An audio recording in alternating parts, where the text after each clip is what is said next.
السلام علیکم ورحمۃ اللہ وبرکاتہ۔ بسم اللہ الرحمن الرحیم، الحمد للہ رب العالمین، والصلاة والسلام علی سید المرسلین محمد وآلہ واصحابہ اجمعین، اما بعد۔ امید آپ حضرات بخیر ہوں گے۔ روزانہ کی طرح آج بھی ایک حدیث بطور مذاکرے کے پیش کرنا ہے۔ آج جو حدیث پیش کی جا رہی ہے وہ مستدرک میں بھی ہے، حاکم نے جسے بیان کیا ہے، بیہقی نے شعب الایمان میں جسے بیان کیا ہے، اور سیوطی نے جامع الصغیر میں جس کا ذکر فرمایا ہے۔ بہرحال مختلف کتب حدیث میں اس حدیث کا ذکر ہے۔ حدیث کے الفاظ ہیں: یکون فی آخر الزمان عباد جہال وقراء فسقۃ۔ یکون فی آخر الزمان عباد جہال وقراء فسقۃ۔ آخری زمانے میں بے علم جاہل عبادت گزار اور بے عمل قاری و عالم ہوں گے۔ حدیث کے الفاظ بالکل واضح ہیں، جس کا مطلب یہ ہے، کھلا اور صاف مطلب یہ ہے کہ قیامت کے قریب آخری زمانے میں دو قسم کے لوگ ہو جائیں گے، آئیں گے۔ ایک تو وہ قسم جو جاہل ہوگی، بے علم ہوگی، عبادت گزار ہوگی۔ دوسری قسم ہے علم تو ہوگا لیکن فاسق اور بے عمل ہوں گے، قاری عالم۔ دیلمی کی روایت میں علماء فساق آیا ہے، قراء فسقۃ کے بجائے علماء فساق آیا ہے کہ بے علم علماء ہوں گے۔ بہرحال عبادت گزار جاہل ہو یا علم والا فاسق ہو، دونوں بھی ملک اور ملت کے لیے بے حد خطرناک ہیں۔ عبادت گزار جاہل اس واسطے خطرناک ہے کہ وہ اپنی عبادت کی آڑ میں بدعات اور خرافات کو ایجاد کرے گا۔ اپنی عبادت پر اسے اتنا زعم ہوگا کہ اچھے علماء کے فتاوی کا بھی وہ کوئی لحاظ نہیں کرے گا، اسے مسائل اور فقہ سے کوئی لینا دینا نہیں، اور عبادت کے طریقوں اور اس کی نزاکتوں کے بارے میں کوئی اسے سوچنا نہیں۔ جو دل میں آیا وہی اس کا دین ہوگا، جو اسے سمجھ میں آیا وہی اس کا مسلک ہوگا۔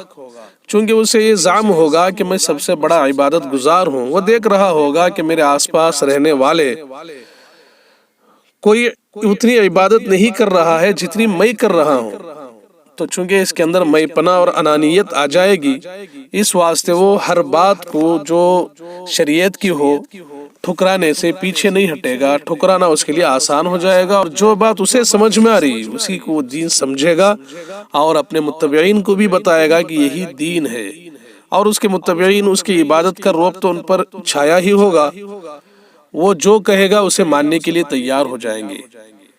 اب پھر کیا ہوگا؟ بدعات اور خرافات بڑھتے جائیں گے، شرکیات، بیکار باتیں، رسم و رواج، یہ ساری چیزیں یہاں جنم لیں گی۔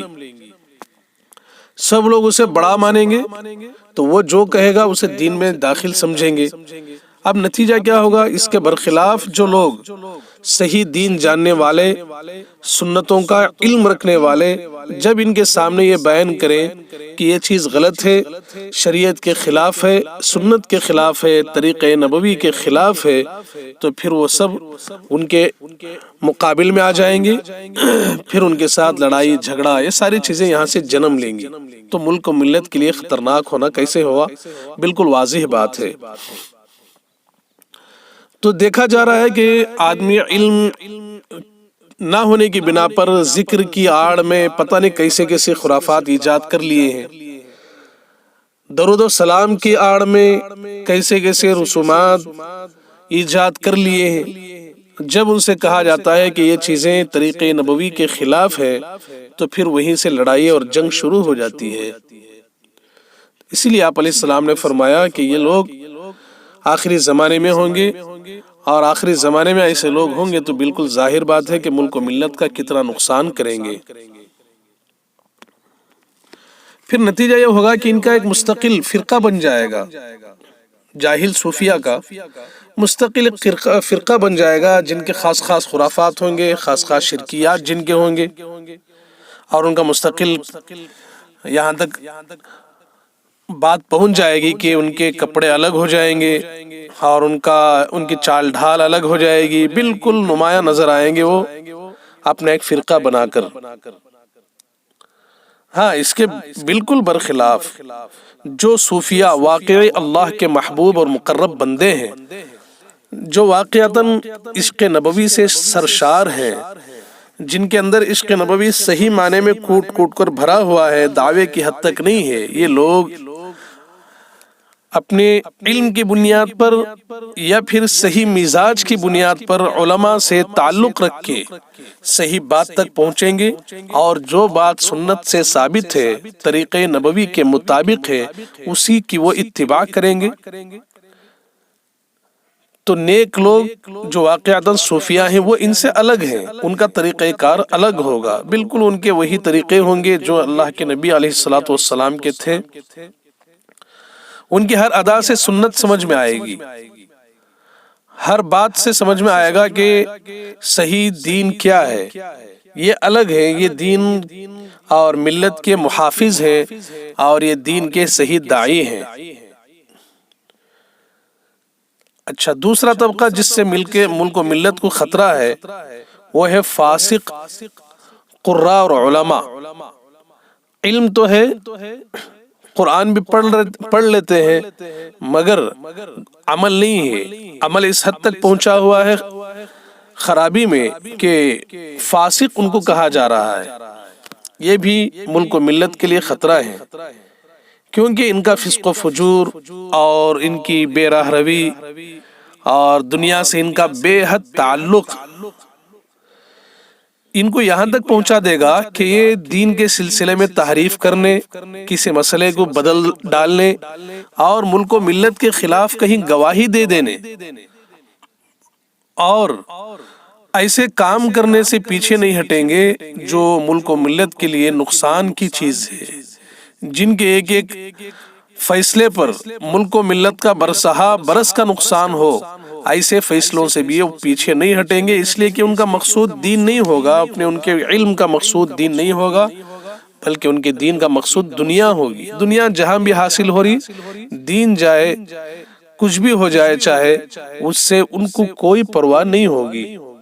حلال اور حرام کی تمیز ان کے اندر ختم ہو جائے گی، اللہ سے لا تعلقی اور اللہ کے خوف سے بالکل عاری ہوں گے، جس کے نتیجے میں علم کے اندر تعویلات، فاسد باتیں، یہ سب چیزیں لا لیں گے اور اس سے ان کو کوئی جھجک محسوس نہیں ہوگی۔ نتیجہ خود بھی گمراہ ہوں گے اور ان کے ماننے والوں کو بھی گمراہ کرتے جائیں گے۔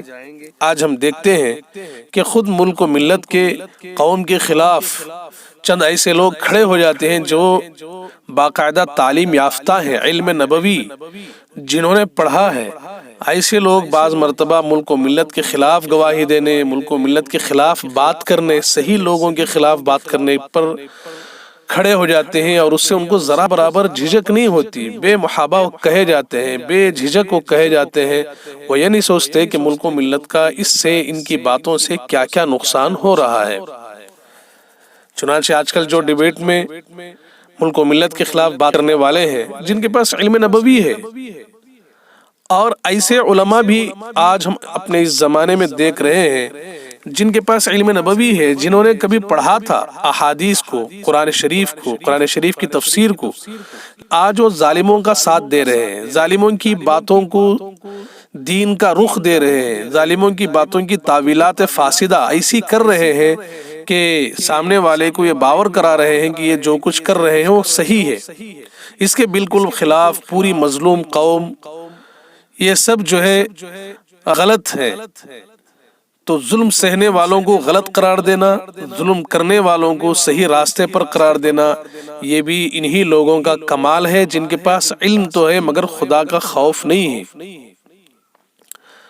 تو جس طرح جاہل عابد خطرناک ہے، خطرہ ہے، اسی طرح علم ہونے کے باوجود اللہ کا خوف نہ ہونا اور اللہ سے تعلق نہ ہونا جہالت سے زیادہ اس کا نقصان ہونے والا ہے۔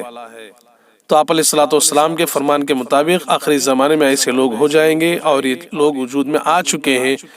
اللہ تعالیٰ علم کے ساتھ ساتھ عمل کی توفیق نصیب فرمائے، فسق و فجور سے، بے عملی سے، اللہ کے خوف سے عاری ہونے سے ہم سب کی حفاظت عطا فرمائے، اور عبادت کے ساتھ ساتھ اتباع نبوی نصیب فرمائے۔ علم نہ بھی ہو، علماء کی اتباع کرنا، علماء سے پوچھ کر کے سنت نبوی کیا ہے، طریقہ نبوی کیا ہے، عمل کرنے کی توفیق نصیب فرمائے۔ وآخر دعوانا ان الحمد للہ رب العالمین۔